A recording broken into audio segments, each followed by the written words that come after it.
Okay, നമ്മൾ ഇന്ന് നോക്കാൻ പോകുന്ന ചാപ്റ്റർ ഏതാണെന്ന് വെച്ചാൽ unit 14 inclusive and participative governance ആണ്. ഇതിൽ നിന്നും എക്സാമിന് ഒരു ചോദ്യം വന്നിട്ടുണ്ട്. അതുകൊണ്ട് തന്നെ നമുക്ക് ഈ പാഠമൊന്ന് ഡീറ്റെയിൽ ആയിട്ട് നോക്കാം. ചോദ്യം ഏതായിരുന്നു എന്ന് ഞാൻ പറയാം. അത് നല്ല രീതിയിൽ ഒന്ന് വായിച്ചേക്കാം. ചോദ്യം വന്ന സെക്ഷൻ ഓക്കെ, അത് ഫോക്കസ് ചെയ്തിട്ടായിരിക്കും നമ്മുടെ ക്ലാസ് പോകുന്നത്. അപ്പം പേര് പറഞ്ഞതുപോലെ ഇൻക്ലൂസീവ് ആൻഡ് പാർട്ടിസിപ്പേറ്റീവ് ഗവേണൻസ് എന്താണെന്ന് നോക്കാം. ഇൻക്ലൂസീവ് എന്ന് പറഞ്ഞാൽ എന്താണ്? ഉൾക്കൊള്ളിക്കുക അല്ലേ, എല്ലാവരെയും ഉൾക്കൊള്ളിച്ചുകൊണ്ട്. അതുപോലെ പാർട്ടിസിപ്പേറ്റീവ് എന്ന് പറഞ്ഞാലും എന്താണ്? പങ്കാളിത്തമാണ് അല്ലേ. അപ്പം ഇൻക്ലൂസീവ് ആൻഡ് പാർട്ടിസിപ്പേറ്റീവ് ഗവേണൻസ് എന്ന് പറഞ്ഞാൽ എല്ലാവരെയും ഉൾക്കൊള്ളിച്ചുകൊണ്ട് എല്ലാവരെയും പാർട്ടിസിപ്പേറ്റ് ചെയ്യിച്ചുകൊണ്ട് ഉള്ള ഒരു ഭരണമാണ് ഇൻക്ലൂസീവ് ആൻഡ് പാർട്ടിസിപ്പേറ്റീവ് ഗവേണൻസ് എന്ന് പറയുന്നത്.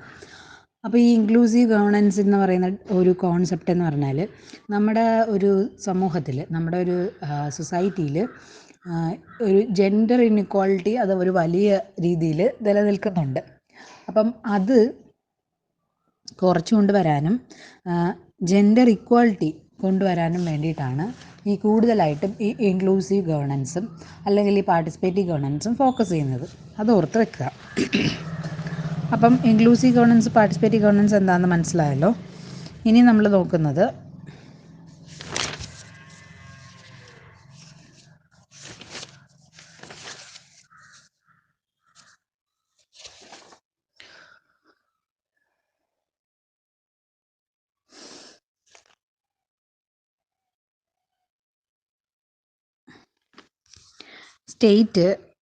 സ്റ്റേറ്റിൻ്റെ ഇൻ്റർവെൻഷനാണ്. ഇൻക്ലൂസീവ് ഗവേണൻസിന് ഉള്ള സ്റ്റേറ്റിൻ്റെ ഇൻ്റർവെൻഷനെ കുറിച്ചാണ് അടുത്ത് നമ്മൾ നോക്കുന്നത്. 3 ലെവലിലായിട്ടാണ് ഇൻക്ലൂസീവ് ഗവേണൻസിന് വേണ്ടിയിട്ട് സ്റ്റേറ്റ് ഇൻ്റർവെൻഷൻ നടത്തിയിട്ടുള്ളത്.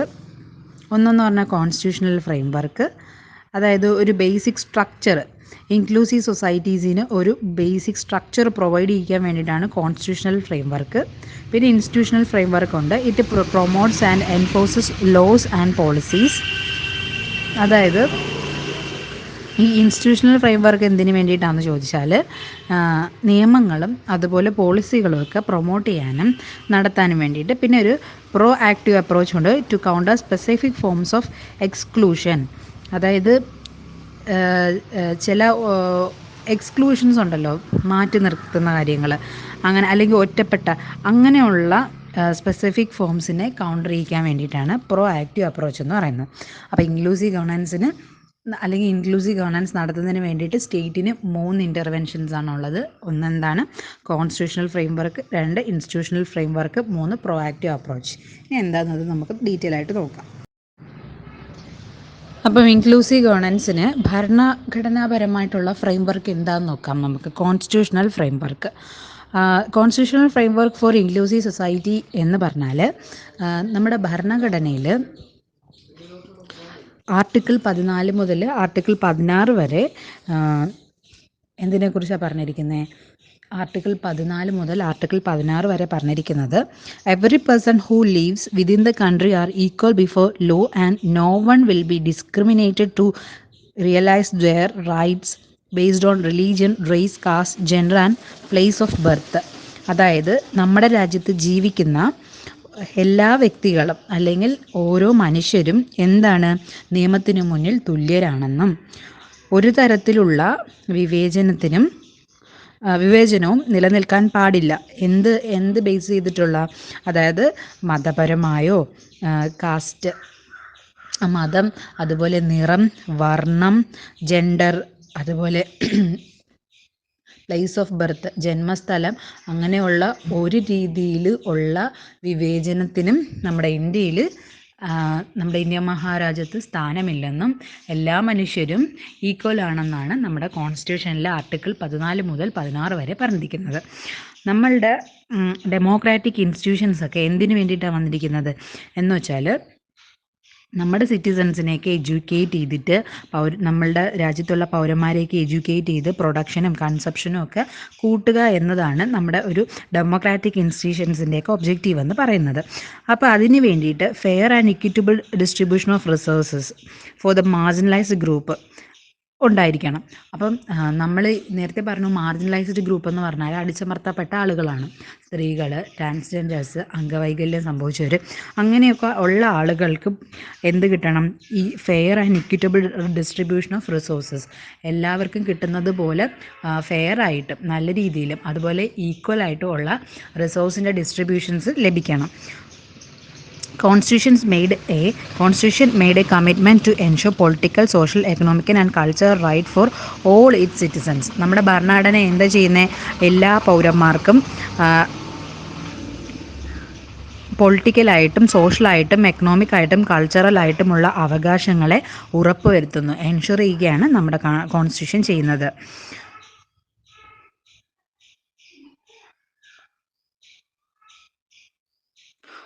In case of violation of fundamental rights by the state or any public authority. ഇപ്പം നമ്മൾ പറഞ്ഞു നമുക്ക് മൗലിക അവകാശങ്ങളുണ്ടല്ലേ, നമുക്ക് ഭരണഘടനയിൽ ഉറപ്പ് നൽകിയിരിക്കുന്ന മൗലിക അവകാശങ്ങളുണ്ട്. നിയമത്തിന് മുന്നിൽ എല്ലാവരും ഈക്വൽ ആണെന്നും പിന്നെ ഒരു തരത്തിലുള്ള വിവേചനം പാടില്ലെന്നും തുല്യ ജോലിക്ക് തുല്യ വേതനമെന്നും പിന്നെ ജാതിപ്പേര് അല്ലെങ്കിൽ ജാതി അടിസ്ഥാനമായിട്ടുള്ള അങ്ങനെയുള്ളതൊന്നും നിലനിൽക്കില്ലെന്നും പിന്നെ നമുക്ക് സ്വാതന്ത്ര്യത്തിനുള്ള അവകാശം, ആശയപ്രകടനത്തിനുള്ള അവകാശം, പിന്നെ ചൂഷണത്തിനെതിരെയുള്ള അവകാശം, പിന്നെ ബാലവേലയ്ക്കെതിരെയുള്ള അവകാശം, അങ്ങനെ പിന്നെ മത അനുഷ്ഠാനങ്ങൾ പിന്തുടരാനും അല്ലെങ്കിൽ അതൊന്നും ഇല്ലാതെ മുന്നോട്ട് പോകാനുള്ള അവകാശം, അങ്ങനെ നമുക്ക് കുറേ അവകാശങ്ങൾ ഭരണഘടന നൽകിയിട്ടുണ്ട്. അപ്പം ഈ അവകാശങ്ങളെന്ന് പറയുന്നത് നമുക്ക് എവിടെയെങ്കിലും നിഷേധിക്കപ്പെടുകയാണെങ്കിൽ, നമ്മുടെ മൗലിക അവകാശങ്ങൾ എവിടെയെങ്കിലും നിഷേധിക്കപ്പെടുകയാണെങ്കിൽ നമുക്ക് എന്ത് ചെയ്യാം? അതിനെതിരെ നമുക്ക് കോടതിയെ സമീപിക്കാം. ഹൈക്കോടതിയോ സുപ്രീം കോടതിയോ നമുക്ക് സമീപിച്ച് നമ്മുടെ മൗലിക അവകാശം നമുക്ക് നേടിയെടുക്കാൻ കഴിയുന്നതാണ്. അപ്പോൾ അതാണ് ഈ constitutional framework four inclusive society എന്ന് പറയുന്നത്. മനസ്സിലായല്ലോ? ഇനി ഇവിടെ ഒരു എക്സാമ്പിൾ പറഞ്ഞിട്ടുണ്ട്. India's first transgender policy. In 2017, Pritika Yashni from Tamil Nadu became India's first transgender sub-inspector of police. അതായത് പോലീസിൽ ആദ്യത്തെ sub inspector, transgender sub inspector ആയത് പ്രതിക യാഷ്നിയാണ് തമിഴ്നാട്ടിൽ നിന്നുള്ള. Despite possessing eligibility conditions for the post, the Tamil Nadu Uniformed Services Recruitment Board disqualified her candidature based on gender. However, she filed her grievance in Madras High Court and subsequently the board had to notify transgender as the third category. മനസ്സിലായോ? അതായത് അവൾ ഈ പ്രതിക എന്ന് പറയുന്ന transgender ഈ sub ഇൻസ്പെക്ടറിനുള്ള പോസ്റ്റിന് qualify ആയപ്പോഴത്തേക്കും government എന്ത് ചെയ്തു? അവരെ തമിഴ്നാട് അവരെ എന്ത് ചെയ്തു? എലിജിബിൾ അല്ലെന്ന് പറഞ്ഞ് പുറത്താക്കി.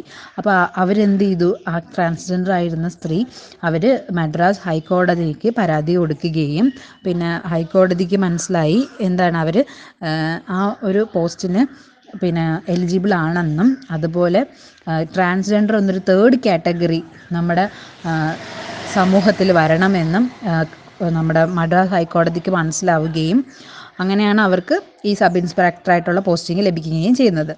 ഇന്ന് currently Prathika along with 21 transgenders is part of the police card. അതായത് ഇന്ന് ഈ പ്രതിക ഉൾപ്പെടെ 21 ട്രാൻസ്ജെൻഡേഴ്സ് നമ്മുടെ ഈ പോലീസ് കാർഡിലുണ്ട്. Prathika's campaign for transgender employment in public services was launch by the court and wider society. അപ്പോൾ അവർ തന്നെ ഒരു പ്രചോദനമായി മറ്റുള്ള ട്രാൻസ്ജെൻഡേഴ്സിന്. This incidence can be cited as a classic example of fundamental right article 16 which indicates that no citizen shall be discriminated or considered ineligible by the state based on religion, race, caste, gender, descent and place of birth or any of them. മനസ്സിലായോ? ഈ incident എന്തിനെ കുറിച്ചാണ് പറഞ്ഞത്? ഞാൻ നേരത്തെ പറഞ്ഞില്ലേ, നമ്മുടെ മൗലിക അവകാശങ്ങളിൽ ആർട്ടിക്കിൾ 16 എന്താണ് പറഞ്ഞത്? ഒരാൾ പോലും റിലീജിയൻ്റെയോ റേസിൻ്റെയോ, അതായത് മതത്തിൻ്റെയോ പിന്നെ നിറത്തിൻ്റെയോ വർണ്ണത്തിൻ്റെയോ ജെൻഡറിൻ്റെയോ അല്ലെങ്കിൽ ജന്മസ്ഥലത്തിൻ്റെയോ പേരിൽ മാറ്റി നിർത്താൻ പാടില്ല, എല്ലാവരും തുല്യരാണ് എന്നുള്ള ആർട്ടിക്കിളിൻ്റെ വയലേഷനാണ് അവിടെ നടന്നത്, ഈ പ്രതിക്കെതിരെ നടന്നത്. അപ്പോൾ അവരത് ഹൈക്കോടതിയിൽ ചെന്ന് അവരുടെ ഫണ്ടമെൻ്റൽ റൈറ്റ് വയലേറ്റ് ചെയ്തു എന്ന് പരാതിപ്പെടുകയും മദ്രാസ് ഹൈക്കോടതിക്ക് അത് മനസ്സിലാവുകയും അത് തിരിച്ച് സ്ഥാപിച്ചു കൊടുക്കുകയാണ് ചെയ്തത്. അതൊരു എക്സാമ്പിളാണ്. എന്താണ്? കോൺസ്റ്റിറ്റ്യൂഷൻ ഇൻക്ലൂസീവ് സൊസൈറ്റിയെ എങ്ങനെയാണ് സപ്പോർട്ട് ചെയ്യുന്നതിനുള്ള എക്സാമ്പിളാണ്. മനസ്സിലായല്ലോ? അടുത്ത് നമ്മൾ നോക്കുന്ന ഇൻസ്റ്റിറ്റ്യൂഷണൽ ഫ്രെയിംവർക്ക് ഫോർ ഇൻക്ലൂസീവ് സൊസൈറ്റിയാണ്. അതായത് can inclusive society B achieved through socially responsible business. നമുക്കൊരു ഇൻക്ലൂസീവ് സൊസൈറ്റിയെ സോഷ്യലി റെസ്പോൺസിബിൾ ആയിട്ടൊരു ബിസിനസ്സിൽ നിന്നും നേടിയെടുക്കാൻ കഴിയുമോ? ഇതാണ് ചോദ്യം. എന്താണ് സോഷ്യലി, അതായത് സമൂഹത്തിനോട് ഉത്തരവാദിത്തമുള്ള ഒരു ബിസിനസ്സിൽ നിന്ന് നമുക്കൊരു ഇൻക്ലൂസീവ് സൊസൈറ്റിയെ നേടിയെടുക്കാൻ സാധിക്കുമോ, അല്ലെങ്കിൽ ഉണ്ടാക്കിയെടുക്കാൻ സാധിക്കുമോ? നമുക്ക് നോക്കാം. The answer to the question needs to be examined under the lens of triple bottom line. നമുക്കിതിൻ്റെ ആൻസർ അറിയണമെങ്കിൽ നമ്മൾ ട്രിപ്പിൾ ബോട്ടം ലൈൻ എന്താണെന്ന് നോക്കണം. ട്രിപ്പിൾ ബോട്ടം ലൈൻ അപ്രോച്ച് എന്താണെന്ന് നമുക്ക് നോക്കാം. According to Slaper and Hall, TBL was developed by Elkington and opines that it has changed the landscape of state and non-state actors to measure their performance in sustainability context vis-a-vis environmental, social and economic dimensions. അതായത് ഈ TBL എന്ന് പറയുന്നത് എൽക്കിംഗ്ടൺ എന്ന് പറയുന്ന ആൾ develop ചെയ്തതാണ്. എന്താണ് triple bond line എന്ന് പറയുന്നത്?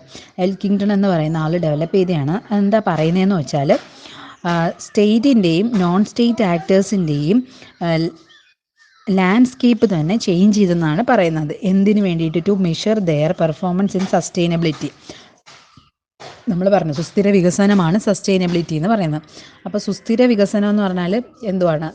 നമ്മുടെ ഈ എൻവയോൺമെൻറ്റിനെയോ അല്ലെങ്കിൽ നമ്മുടെ സൊസൈറ്റിയോ ഒക്കെ നശിപ്പിച്ചുകൊണ്ടുള്ള ഒരു ഡെവലപ്മെൻ്റ് അല്ല, എല്ലാത്തിനെയും നിലനിർത്തിക്കൊണ്ട് ഒരു സുസ്ഥിര വികസനം. അപ്പോൾ ഈ സുസ്ഥിര വികസനം മെഷർ ചെയ്യുന്ന അവരുടെ ആ ഒരു ലാൻഡ്സ്കേപ്പിനെ തന്നെ മാറ്റിമറിച്ചെന്നാണ് പറയുന്നത്. അതായത് എങ്ങനെയാക്കി എൻവയോൺമെൻറ്റൽ, സോഷ്യൽ ആൻഡ് എക്കണോമിക് ഡയമെൻഷനിലാണ് നമ്മൾ സസ്റ്റൈനബിലിറ്റി ഡെവലപ്പ് ചെയ്യുന്നതെന്നാണ് പറയുന്നത്. എന്താണ് എൻവയോൺമെൻറ്റൽ ഡയമെൻഷൻ എന്ന് നമുക്ക് നോക്കാം. TBLിലെ എൻവയോൺമെൻറ്റ് ഡയമെൻഷൻ എന്ന് പറഞ്ഞാൽ the environment dimension includes the impact of industries on local natural resources. Besides it includes profiling the quality of air, water in terms of harmful substances, quantity of water consumption, electricity and fuel energy, safe disposal of hazardous waste and waste management, usage of land, public transport facility. അപ്പോൾ environment ഡയമെൻഷനകത്ത് എന്തൊക്കെയാണ് വരുന്നതെന്ന് വെച്ചാൽ ഒരു industry അല്ലെങ്കിൽ ഒരു വ്യവസായത്തിൻ്റെ impact എങ്ങനെയാണ് natural റിസോഴ്സസിൽ എന്നാണ് ആ ഡയമെൻഷനിൽ നമ്മൾ നോക്കുന്നത്. ക്വാളിറ്റി ഓഫ് എയറും പിന്നെ ക്വാളിറ്റി ഓഫ് വാട്ടറും മാത്രം നോക്കാതെ അവിടുത്തെ ജലം എങ്ങനെ കൺസപ്ഷൻ നടക്കുന്നു, അവിടുത്തെ ഇലക്ട്രിസിറ്റി, അവിടുത്തെ ഫ്യൂവൽ എനർജിയൊക്കെ എങ്ങനെയാണ് അവിടെ കൈകാര്യം ചെയ്യുന്നത്, പിന്നെ ദോഷകരമായിട്ടുള്ള വേസ്റ്റിൻ്റെയൊക്കെ ഡിസ്പോസൽ എങ്ങനെ നടക്കുന്നു, പിന്നെ എന്താണ് ലാൻഡിൻ്റെ ഉപയോഗവും പിന്നെ ട്രാൻസ്പോർട്ട് ഫെസിലിറ്റി, പബ്ലിക് ട്രാൻസ്പോർട്ട് ഫെസിലിറ്റീസൊക്കെ എങ്ങനെ പോകുന്നു, ഇത്രയും കാര്യങ്ങളാണ് ഈ എൻവയോൺമെൻറ്റ് ഡയമെൻഷനിൽ ചെക്ക് ചെയ്യുന്നത് ഈ TBL അപ്രോച്ചിൽ. മറ്റേത് നേരത്തെ ആണെങ്കിൽ എന്താണ് ചെക്ക് ചെയ്യുന്നത്? അവിടുത്തെ എയറിൻ്റെ ക്വാളിറ്റിയും വാട്ടറിൻ്റെ ക്വാളിറ്റിയും മാത്രമേ ചെക്ക് ചെയ്യത്തുള്ളായിരുന്നു. അത് ചേഞ്ച് ചെയ്ത് ഇങ്ങനെ എല്ലാ എൻവയോൺമെൻറ്റുമായിട്ട് ബന്ധപ്പെട്ട് വരുന്ന എല്ലാ മേഖലകളിലൂടെയും എന്ത് ചെയ്യുന്നു? ഒരു ഇൻഡസ്ട്രിയുടെ ഇമ്പാക്റ്റ് നോക്കിപ്പോകുന്നു. അതാണ് എൻവയോൺമെൻറ്റ് ഡയമെൻഷൻ എന്ന് പറയുന്നത്. സോഷ്യൽ ഡയമെൻഷൻ എന്ന് പറഞ്ഞാൽ the social dimension includes the rate of unemployment, participation of woman labour force, rate of crime ratio, health and wellbeing, access to education and government schemes, community and recreation activities. അപ്പോൾ ഇനി social dimension, സാമൂഹികമായിട്ടുള്ള dimension എന്താണെന്ന് നമുക്ക് നോക്കാം. അത് ഈ സാമൂഹിക dimension എന്ന് പറഞ്ഞാൽ ഒരു ഇൻഡസ്ട്രി വന്നതിന് ശേഷം അവിടെ എത്രത്തോളം അൺഎംപ്ലോയ്മെൻ്റ് ഉണ്ട്, പിന്നെ എത്രത്തോളം വുമൺ ലേബേഴ്സ് ഉണ്ട്, പിന്നെ അവിടുത്തെ ക്രൈം റേഷ്യോ എത്രത്തോളം ഉണ്ട്, പിന്നെ അവിടുത്തെ ഹെൽത്ത് ആരോഗ്യവും അവരുടെ വെൽബീയിങ്ങും, പിന്നെ ആക്സസ് ടു എഡ്യൂക്കേഷൻ വിദ്യാഭ്യാസം നോക്കുന്നു, അവിടുത്തെ വിദ്യാഭ്യാസം എങ്ങനെയാണെന്ന് നോക്കുന്നു, ഗവൺമെൻറ്റിൻ്റെ സ്കീംസൊക്കെ എങ്ങനെയാണെന്ന് നോക്കുന്നു, അവിടുത്തെ കമ്മ്യൂണിറ്റി എന്താണെന്ന് നോക്കുന്നു, അതുപോലെ റിക്രിയേഷൻസ് എൻജോയ്മെൻറ്റ് ആക്ടിവിറ്റീസ് എന്തൊക്കെയാണെന്ന് നോക്കുന്നു. ഇതൊക്കെയാണ് സോഷ്യൽ ഡയമെൻഷനിൽ ചെക്ക് ചെയ്യുന്നത്. ഇനി എക്കണോമിക് ഡയമെൻഷൻ എന്ന് പറഞ്ഞാൽ the economic dimension includes the flow of money and capital and it subsequent impact on personal income, per capita, individual household income and job creation. Economic ഡയമെൻഷനിൽ എന്താ നോക്കുന്നത്? Flow of മണിയുടെ ഒഴുക്കാണ് നോക്കുന്നത്, പണത്തിൻ്റെ ഒഴുക്ക്, അതുപോലെ മൂലധനത്തിൻ്റെ ഒഴുക്ക്, പിന്നെ എന്താണ് പെർ ക്യാപിറ്റ എന്ന് പറഞ്ഞാൽ ആളോഹരി വരുമാനം, അതുപോലെ പേഴ്സണൽ ഇൻകം വ്യക്തിഗത വരുമാനം, പിന്നെന്താണ് വ്യക്തിഗത ഗാർഹിക വരുമാനം, അതുപോലെ ജോബ് ക്രിയേഷൻ. ഇത്രയും കാര്യങ്ങളാണ് എക്കണോമിക് ഡയമെൻഷനിൽ നോക്കുന്നത്. അപ്പം നമ്മൾ പറഞ്ഞത് TBL dimension of triple bottom line എന്താണെന്നാണ് പറഞ്ഞത്. അത് ഏതൊക്കെ ഡയമെൻഷനുണ്ട്? എൻവയോൺമെൻറ്റ് ഡയമെൻഷനുണ്ട്, സോഷ്യൽ ഡയമെൻഷനുണ്ട്, എക്കണോമിക് ഡയമെൻഷനുണ്ട്. ഓരോന്നും ഏതൊക്കെ മേഖലകളിലാണ് നോക്കുന്നത്, ഏതൊക്കെ മേഖലകളെ തൊട്ട് പോകുന്നു എന്ന് നമ്മൾ പറഞ്ഞു. അങ്ങനെ ഒരു ബിസിനസ്, അതായത് സോഷ്യലി റെസ്പോൺസിബിൾ ആയിട്ട് ബിസിനസ്സിന് ഒരു ഇൻക്ലൂസീവ് സൊസൈറ്റിയെ വാർത്തെടുക്കാൻ കഴിയുമെന്നാണ് ഇതിൽ നമ്മൾ മനസ്സിലാക്കേണ്ടത്. ഒരു TBL അപ്രോച്ച് നമ്മൾ ഫോളോ ചെയ്താൽ നമുക്ക് എന്ത് ചെയ്യാൻ കഴിയും? ഒരു റെസ്പോൺസിബിൾ ബിസിനസ്സിന് ഒരു ഇൻക്ലൂസീവ് സൊസൈറ്റിയെ വാർത്തെടുക്കാൻ കഴിയും. ഇനി നമ്മൾ നോക്കുന്നതെന്ന് പറഞ്ഞാൽ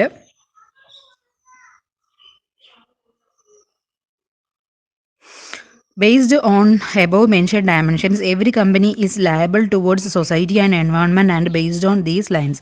അപ്പോൾ എല്ലാ കമ്പനികളും എന്താണ് അവരുടെ സൊസൈറ്റിയോടും എൻവയോൺമെൻറ്റിനോടും എല്ലാം കടപ്പെട്ടിരിക്കുന്നു. Corporate social responsibility gained significance especially in the post globalisation era. ഇനി നമ്മൾ പറയുന്നത് കോർപ്പറേറ്റ് സോഷ്യൽ റെസ്പോൺസിബിലിറ്റി CSRനെ കുറിച്ചാണ്.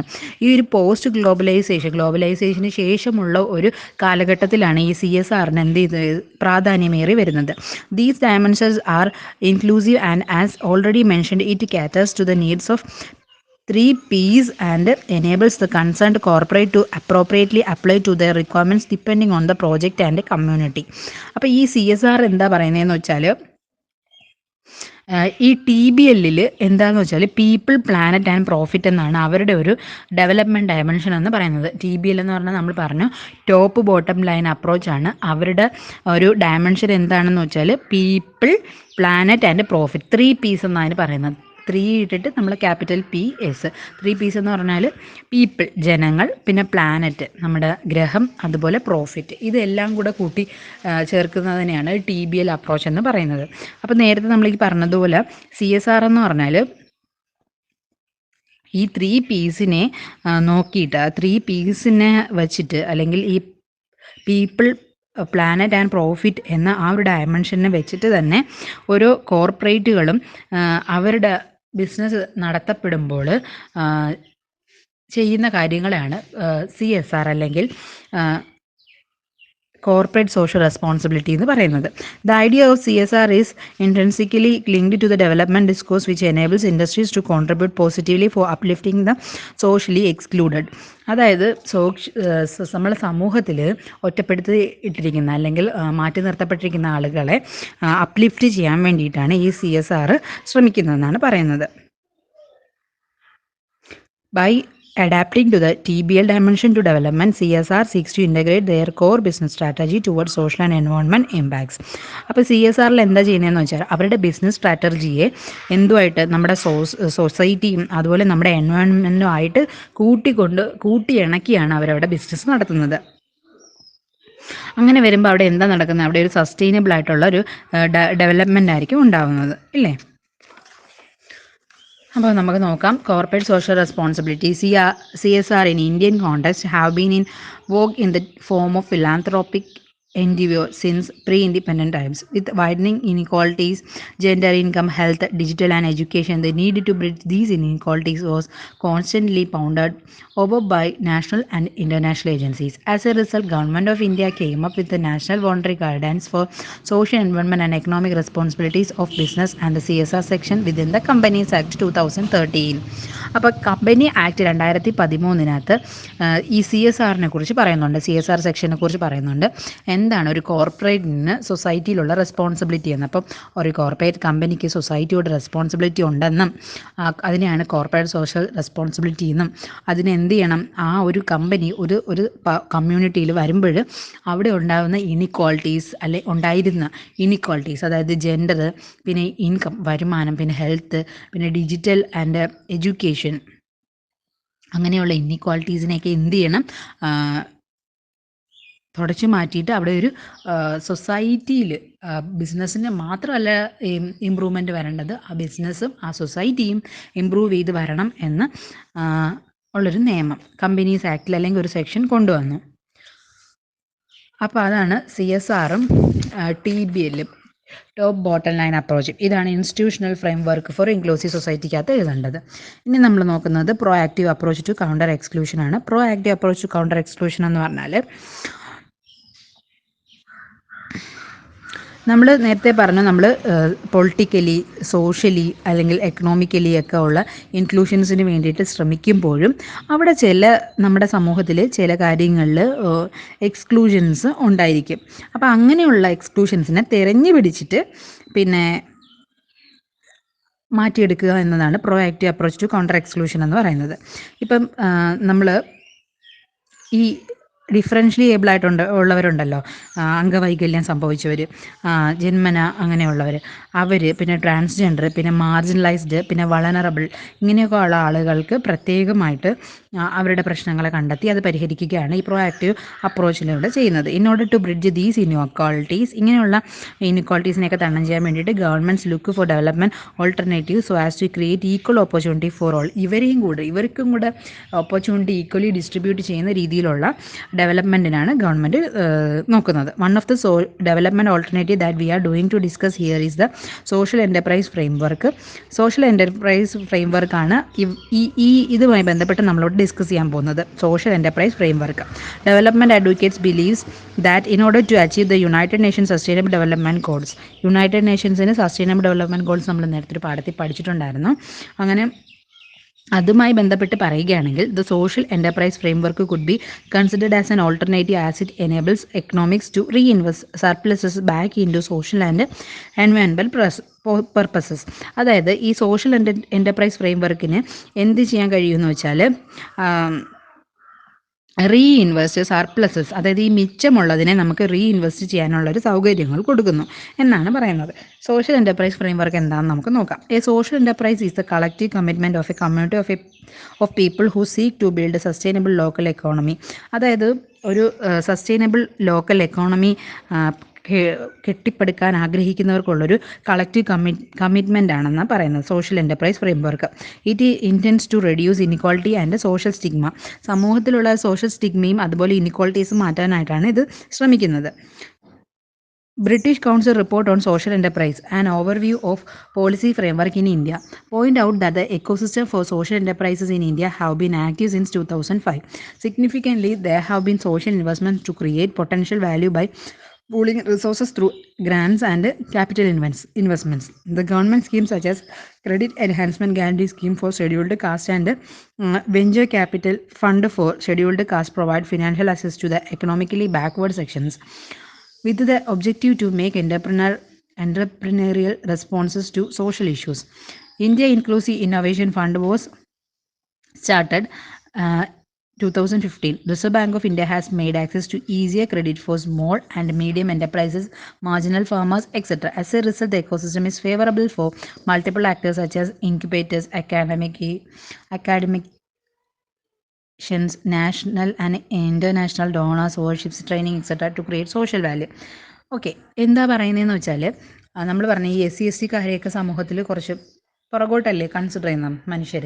അപ്പോൾ അങ്ങനെയുള്ള ഈ SC STക്കാർക്ക് പിന്നെ ട്രൈബൽ പീപ്പിൾസിന് അങ്ങനെയൊക്കെ ഉള്ള ആളുകൾക്ക് പ്രത്യേക നിയമങ്ങൾ നമ്മുടെ ഗവൺമെൻറ് കൊണ്ടുവന്നു. എന്തിനാണ്? അവരെ സംരംഭകരാക്കാനും അവർക്ക് ഗ്രാൻറ്റുകളും ലോണുകളും ഒക്കെ കൊടുത്തു, അവർക്ക് പിന്നെ സബ്സിഡിയൊക്കെ കൊടുത്തു, തിരിച്ചടവൊക്കെ കുറച്ച് കൊടുത്തു, പലിശ കുറച്ച് കൊടുത്തു. അങ്ങനെയൊക്കെ അവരെ എന്ത് ചെയ്തു? പ്രൊമോട്ട് ചെയ്തു. സൊസൈറ്റിയിൽ അവരെ പ്രൊമോട്ട് ചെയ്ത് മുന്നോട്ട് കൊണ്ടുവന്നു. അവർ ഈ സൊസൈറ്റിയിൽ അനുഭവിക്കുന്ന ഇൻഇക്വാളിറ്റി തരണം ചെയ്യാനായിട്ട് ഗവൺമെൻറ് ശ്രമിച്ചു എന്നതാണ് ഈ സോഷ്യൽ എൻ്റർപ്രൈസ് ഫ്രെയിംവർക്കിനകത്ത് വരുന്നത്. അപ്പോൾ ഇത്രയും കാര്യങ്ങളാണ് നമുക്ക് ഇൻക്ലൂസീവ് ഗവേണൻസിനകത്ത് പഠിക്കാനുള്ളത്. ഇനി നമുക്കുള്ളത് പാർട്ടിസിപ്പേറ്ററി ആണ്. അപ്പോൾ അത് അടുത്ത section. Participatory structures in India നോക്കാം നമുക്ക്. നമ്മൾ പറഞ്ഞ പാർട്ടിസിപ്പേറ്ററി ഗവേണൻസ് എന്ന് പറഞ്ഞാൽ എന്താണ്? പങ്കാളിത്ത ഭരണമാണ് അല്ലേ. പങ്കാളിത്ത ഭരണത്തിന് വേണ്ടിയിട്ടുള്ള എന്തൊക്കെ സ്ട്രക്ചേഴ്സാണ് ഇന്ത്യയിലുള്ളതെന്ന് നമുക്ക് നോക്കാം. Rural governance. റൂറൽ എന്ന് പറഞ്ഞാൽ ഗ്രാമീണ ഭരണം. ഗ്രാമീണ ഭരണം എന്ന് പറയുമ്പോൾ rural development has always been and the central stage of development since independence. അതെ, ഡെവലപ്മെൻറ്റിൻ്റെ സെൻട്രൽ സ്റ്റേജ് നമുക്ക് എവിടെയാണ് ഡെവലപ്മെൻറ്റ് വരേണ്ടത്? ഗ്രാമങ്ങളിലാണെന്ന് നമുക്കറിയാം. നമ്മളിതിന് മുന്നുള്ള പാഠങ്ങളിലും പഠിച്ചിട്ടുണ്ട്. However, in the wake of globalization era, the challenges were multitude, especially in terms of protecting the rights of villagers. With a view to developing 3Fs, funds, functions and functionaries, the central government enacted the 73rd Constitutional Amendment Act in 1992. The framework provided adequate representation of the marginalized communities and women, instituting State Finance Commission for smooth flow of fund, establishment of village development plan and district planning committee, etc. It provides a fillip in to represent community as a whole, as it has provisions for reservation of women and marginalized in contesting elections.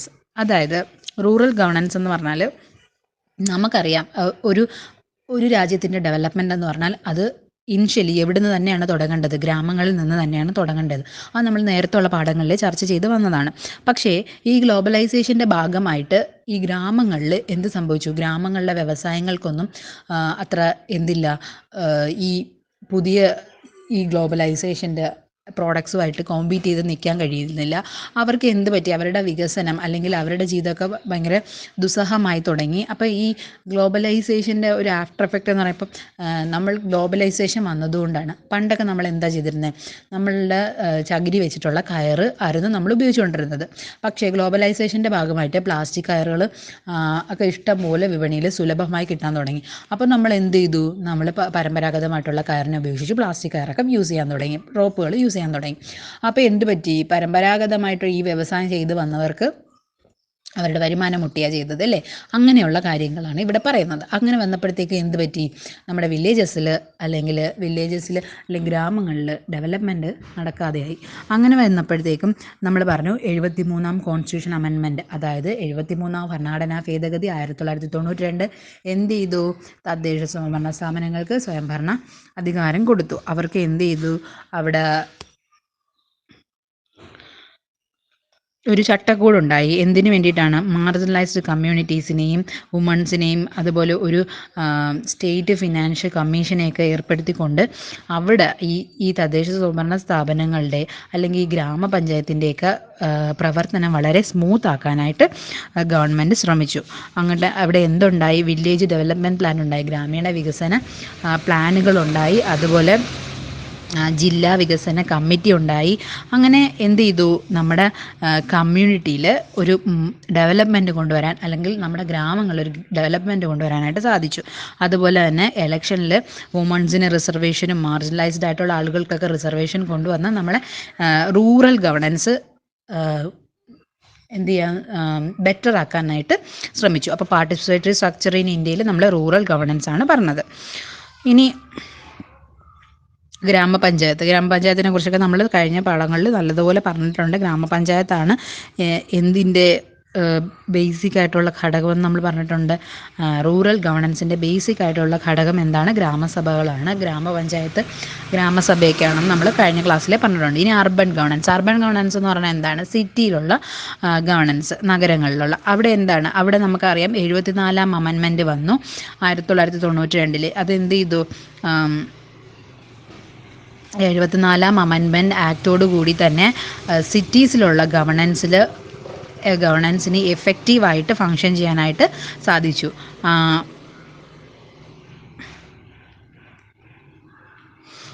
അവിടെയും ഫണ്ടിൻ്റെയും ഫങ്ഷണറീസിൻ്റെയൊക്കെ നല്ല രീതിയിലുള്ളൊരു functions നമുക്ക് കൊണ്ടുവരാനായിട്ട് സാധിച്ചു 74th അമെൻമെൻറ്റിലൂടെ. പിന്നെ ward committees, മുനിസിപ്പാലിറ്റീസിലുള്ള ward committees, metropolitan planning committees, district planning committees ഒക്കെ എന്തിന് സഹായിച്ചു? Consultation of plans, economic and social ഡെവലപ്മെൻറ്റിനൊക്കെ സഹായിച്ചു. അപ്പോൾ ഇതാണ് അർബൻ ഗവർണൻസ്. അപ്പം പാർട്ടിസിപ്പേറ്ററി സ്ട്രക്ചേഴ്സ് ഇൻ ഇന്ത്യയിൽ പങ്കാളിത്ത ഭരണത്തിൽ നമ്മൾ റൂറൽ ഗവർണൻസ് പറഞ്ഞു, അടുത്തത് അർബൻ ഗവർണൻസ് പറഞ്ഞു. ഇനി അടുത്തത് നമുക്ക് നോക്കാനുള്ളത് പാർട്ടിസിപ്പേറ്ററി ടൂൾസ് ആണ്. അപ്പോൾ രണ്ട് കാര്യങ്ങളാണ് പാർട്ടിസിപ്പേറ്ററി സ്ട്രക്ചേഴ്സ് ഇൻ ഇന്ത്യയിൽ നമ്മൾ പഠിച്ചത്, റൂറൽ ഗവർണൻസും അതുപോലെ അർബൻ ഗവർണൻസും. റൂറൽ ഗവർണൻസ് എന്താണ്? ഗ്രാമീണ ഭരണം. അർബൻ ഗവർണൻസ് എന്ന് പറഞ്ഞാൽ നഗരത്തിലുള്ള ഭരണം. അതുമായി ബന്ധപ്പെട്ട് നമ്മൾ കഴിഞ്ഞ ക്ലാസ്സിലൊക്കെ കുറേ കാര്യങ്ങൾ പറഞ്ഞിട്ടുണ്ടായിരുന്നു. അതൊക്കെ ചേർത്ത് നമുക്ക് എഴുതാവുന്നതേ ഉള്ളൂ. ഇനി അടുത്ത പാർട്ടിസിപ്പേറ്ററി ടൂൾസ് ആണ്.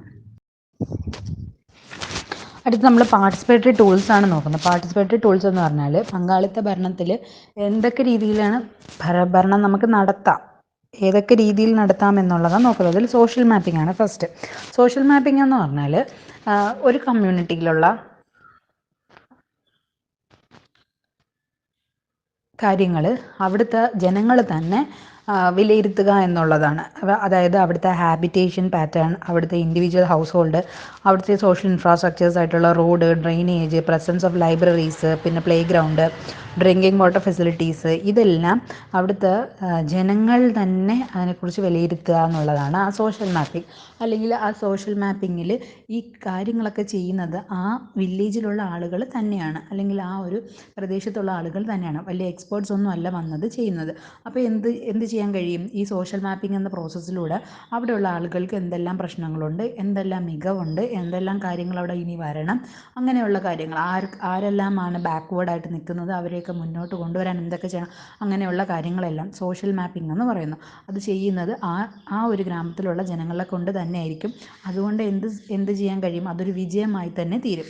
അപ്പോൾ സോഷ്യൽ മാപ്പിംഗ് ഒരു ടൂളാണ്. അടുത്തെന്ന് പറഞ്ഞാൽ the case of community score കാർഡാണ്. എന്താന്ന് വെച്ചാൽ കമ്മ്യൂണിറ്റി സ്കോർ കാർഡ് എന്താണെന്ന് നോക്കാം. In 2005, the Government of India launched the National Rural Mission Health Mission NRHM with the mission to reduce infant mortality rate and maternity mortality ratio. അതായത് 2005 നമ്മുടെ government ദേശീയ ഗ്രാമീണ ആരോഗ്യ ദൗത്യം, അതായത് national rural health mission launch ചെയ്തു. എന്തിനു വേണ്ടിയിട്ടായിരുന്നു അങ്ങനെ ഒരു ഹെൽത്ത് മിഷൻ കൊണ്ടുവന്നതെന്ന് ചോദിച്ചാൽ ശിശു മരണ നിരക്കും അതുപോലെ ഗർഭിണികളുടെ നിരക്കിൻ്റെ ഇത് കുറയ്ക്കാൻ വേണ്ടിയിട്ട്, റേഷ്യോ കുറയ്ക്കാൻ വേണ്ടിയിട്ടായിരുന്നു. One of the social accountable strategies of NRHM is to mobilise the rural communities in developing village health plan to working closely with the village health and sanitation committee and other stakeholders. ഈ NRHM ദേശീയ ഗ്രാമീണ ആരോഗ്യ ദൗത്യത്തിൻ്റെ പ്രധാനപ്പെട്ട ഒരു ലക്ഷ്യം എന്തായിരുന്നു എന്ന് ചോദിച്ചാൽ ഒരു വില്ലേജ് ഹെൽത്ത് പ്ലാൻ ഡെവലപ്പ് ചെയ്യുക എന്നുള്ളതായിരുന്നു. അതായത് വില്ലേജ് ഹെൽത്തും സാനിറ്റേഷനും ഒക്കെ ആയിട്ട് ബന്ധപ്പെട്ട് നിൽക്കുന്ന വില്ലേജ് ഹെൽത്ത് പ്ലാനായിട്ട് ഡെവലപ്പ് ചെയ്യുകയായിരുന്നു അവരുടെ മെയിനായിട്ടുള്ള ലക്ഷ്യം. Similarly world vision and NGO functioning India to mobilise community knowledge on quality health care through its project maternal and neonatal health through birth spacing and advocacy aims to develop social and behavior change commission among rural women. അതുപോലെ world vision എന്ന് പറയുന്ന ഒരു പ്രോജക്റ്റും NGO functioning എന്ന് പറയുന്നതും എന്ത് ചെയ്തു എന്ന് വെച്ചാൽ ഹെൽത്ത് കെയറിനെ കുറിച്ചുള്ള നോളേജ് ഈ ഗ്രാമങ്ങളിലുള്ള സ്ത്രീകൾക്ക് കൊടുക്കാൻ ശ്രമിച്ചു. അതായത് ഇപ്പം ഒരു പ്രസവം കഴിഞ്ഞ് ഇത്ര കാലാവധി കഴിഞ്ഞ് അടുത്ത പ്രസവം ഉണ്ടാവുള്ളൂ. ഈ ഗ്രാമങ്ങളിലെ സ്ത്രീകൾക്കോ അല്ലെങ്കിൽ പുരുഷന്മാർക്കോ ഒന്നും അങ്ങനെയുള്ള അറിവുകളൊന്നും ഇല്ലാതിരിക്കും. അപ്പോൾ എന്ത് ചെയ്യും? ഒരു കുട്ടി ജനിച്ച് നമ്മുടെ ഒരു ഹെൽത്തി റിക്കവറി, ഒരു വുമണിന് ഹെൽത്തി റിക്കവറി ആകുന്നതിന് മുന്നേ തന്നെ അടുത്ത പ്രഗ്നൻസി ആകുമ്പോഴത്തേക്ക് എന്ത് ചെയ്യും? ഒന്നെങ്കിൽ കുട്ടി മരിക്കും, അല്ലെന്നുണ്ടെങ്കിൽ അമ്മയ്ക്കത് ഹൈ റിസ്ക് പ്രഗ്നൻസി ആയിരിക്കും, അമ്മ മരിക്കും. അങ്ങനെയുള്ള മരണങ്ങളൊക്കെ കൂടുതലായിരുന്നു. അപ്പോൾ അങ്ങനെയുള്ള നോളജ് കൊടുക്കാൻ ശ്രമിച്ചു പിന്നെ വില്ലേജസിൽ. അതുപോലെ കൂടുതൽ ഹെൽത്ത് സെൻറ്റേഴ്സ് വില്ലേജുമായിട്ട് ചേർന്ന് നിൽക്കുന്ന സാനിറ്റേഷൻ കമ്മിറ്റീസായിട്ടൊക്കെ ചേർന്ന് നിൽക്കുന്ന ഹെൽത്ത് സെൻറ്റേഴ്സൊക്കെ വരുന്നതിന് വേണ്ടിയിട്ട് ഇനിഷ്യേറ്റീവ്സ് എടുത്തു. പിന്നെ എന്താണെന്ന് വെച്ചാൽ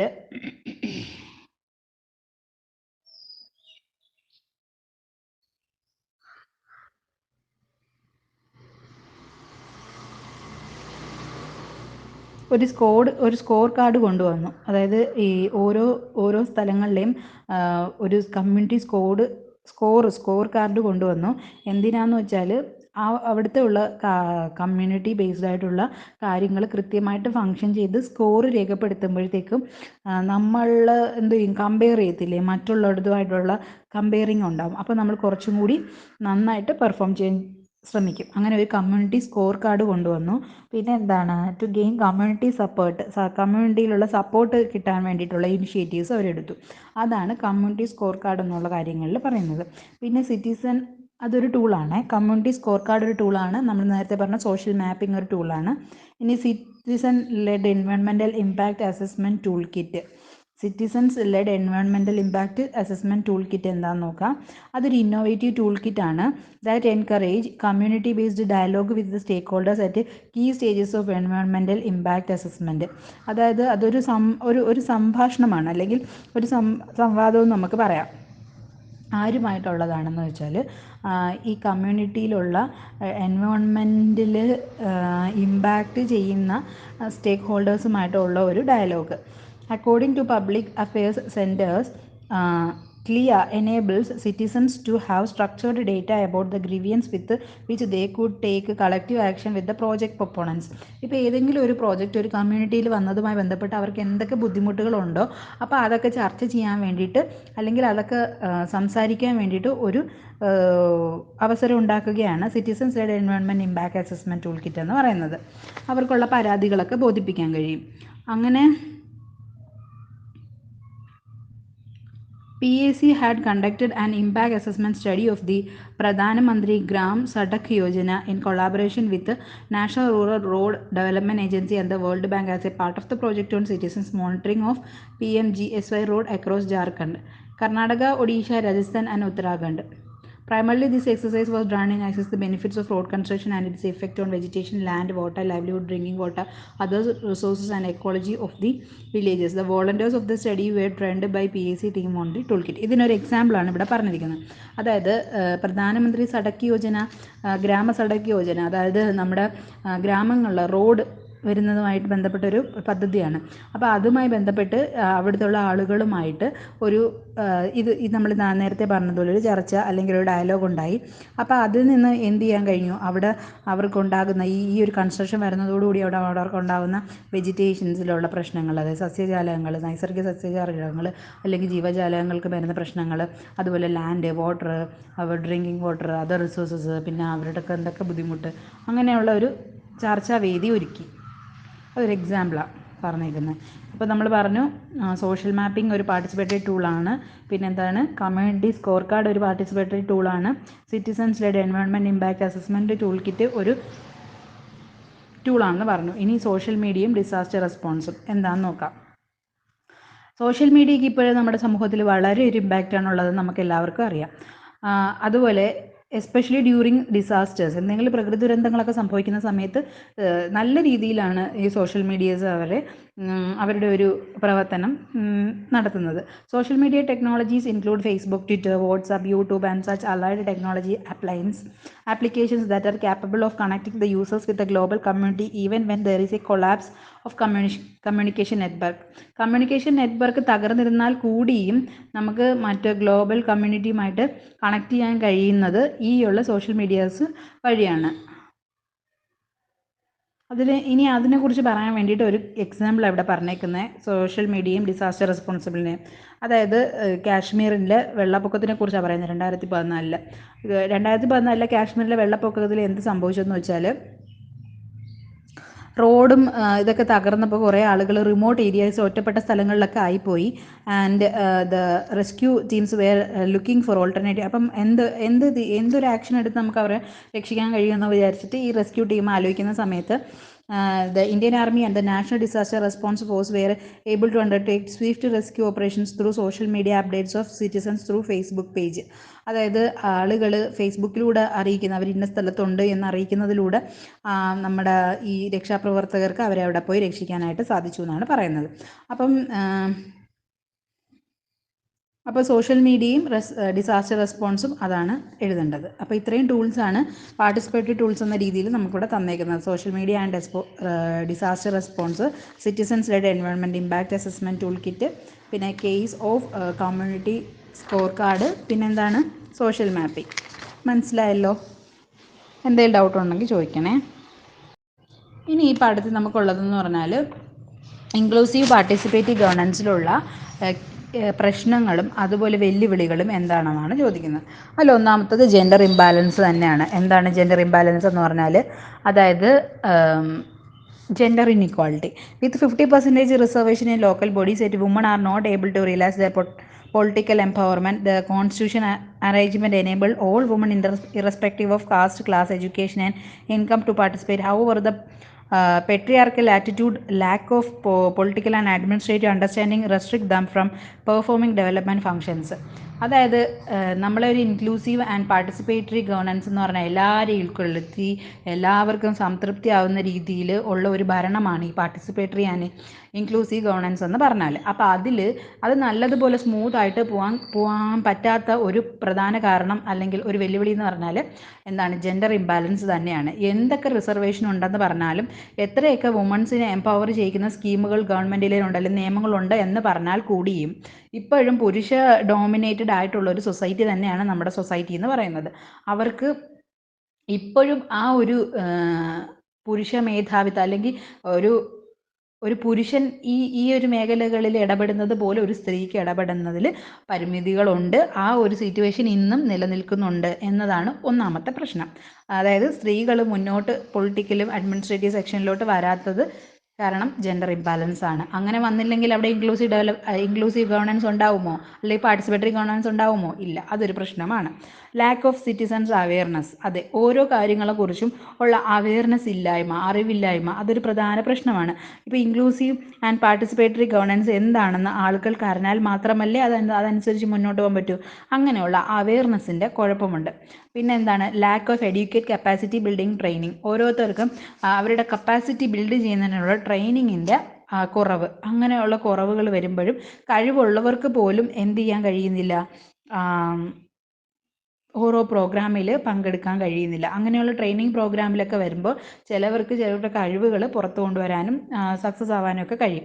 അങ്ങനെയുള്ള lack of educate capacity building ട്രെയിനിങ്ങും നമ്മുടെ ഇൻക്ലൂസീവ് ഗവൺമെൻറ്റിന് ഒരു വെല്ലുവിളി അല്ലെങ്കിൽ ഒരു പ്രശ്നമാണ്.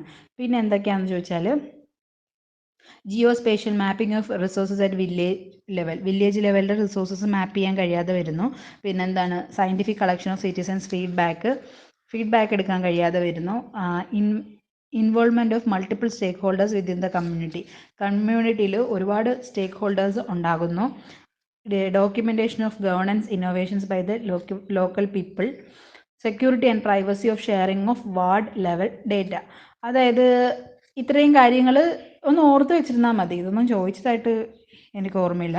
ഇതിൽ ചോദിച്ചിട്ടുള്ളതെന്ന് പറഞ്ഞാൽ ഈ പാർട്ടിസിപ്പേറ്ററി സ്ട്രക്ചേഴ്സ് ചോദിച്ചിട്ടുണ്ട്, പാർട്ടിസിപ്പേറ്ററി സ്ട്രക്ചേഴ്സ് ഇൻ ഇന്ത്യ.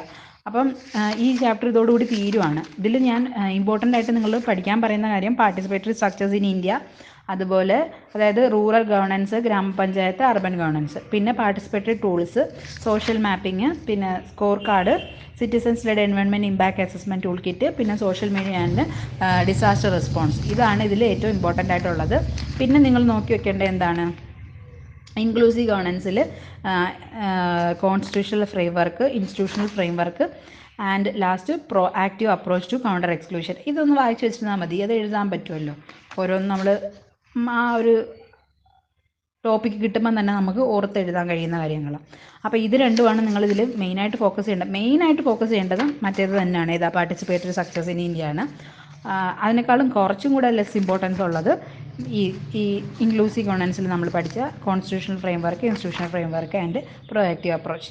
അതാണ് ഈ പാഠം. അത്രേ ഉള്ളൂ ഈ പാഠം. ഇന്ന് രാത്രി ഇതിന് നോട്ട് ഇട്ട് തരാം. ഇനി നമുക്ക് ഒരു പാഠം കൂടെ ഉള്ളൂ. അത് public service guarantee act, citizen charter, right to information, corporate social responsibility. ഈ ഒരു പാഠം എന്ന് പറഞ്ഞാൽ നമ്മൾ ഈ ഒരു ബുക്കിൽ നേരത്തെ പഠിച്ച കാര്യങ്ങളൊക്കെ ഉണ്ടല്ലോ, അതൊക്കെ തന്നെയാണ്. വളരെ എളുപ്പമാണ്. നമ്മൾ നേരത്തെ പഠിച്ചതിൻ്റെ കുറച്ചുകൂടെ ഡീറ്റെയിലിൽ നോക്കുന്നതേ ഉള്ളൂ. അതിലും ഒരു ചോദ്യം വന്നിട്ടുണ്ട്.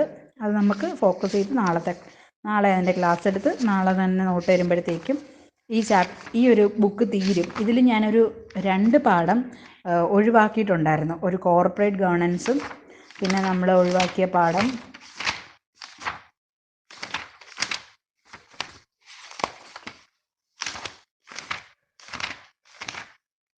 സസ്റ്റൈനബിൾ ഡെവലപ്മെൻ്റ് ആണെന്ന് തോന്നുന്നു. കോർപ്പറേറ്റ് ഗവേണൻസും അതുപോലെ സസ്റ്റൈനബിൾ ഡെവലപ്മെൻറ്റും ഞാൻ ഒഴിവാക്കിയിരുന്നു, സസ്റ്റൈനബിൾ ഹ്യൂമൻ ഡെവലപ്മെൻറ്റ്. അപ്പോൾ അത് അതിൻ്റെ അടുത്ത 2 ദിവസങ്ങളിലായിട്ട് ആ ചാപ്റ്ററും ഞാൻ ഇട്ടുതരുന്നതായിരിക്കും.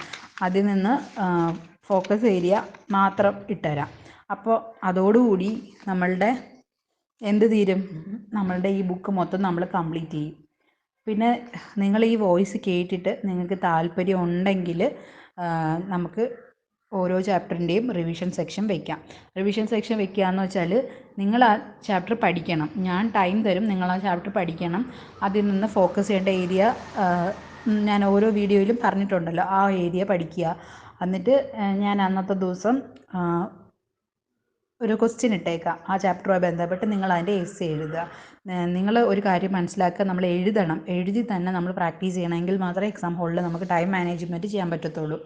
പിന്നെന്ന് പറഞ്ഞാൽ ഞാൻ പറഞ്ഞിട്ടുണ്ടല്ലോ, ഓരോ ചാപ്റ്ററിൽ നിന്നും ആ ചോദിക്കുന്ന ഭാഗം മാത്രം നിങ്ങൾ പഠിച്ചാൽ മതി, ബാക്കി നിങ്ങൾക്ക് ഉറപ്പായിട്ട് എഴുതാൻ കഴിയും. കാര്യം ഒരു 5 ചോദ്യമാണ് നമുക്ക് ആകെ എഴുതേണ്ടത്, 10 ചോദ്യം നമുക്ക് കാണും, ഓർ ക്വസ്റ്റ്യൻ ആയിരിക്കും. അതിൽ നിന്ന് അല്ലെങ്കിൽ 8 ചോദ്യം നമുക്ക് ഉറപ്പായിട്ടും ഉണ്ടാവും. അതിൽ നിന്ന് 8 ചോദ്യം നമുക്ക് ഉറപ്പായിട്ടും ഉണ്ടാവും.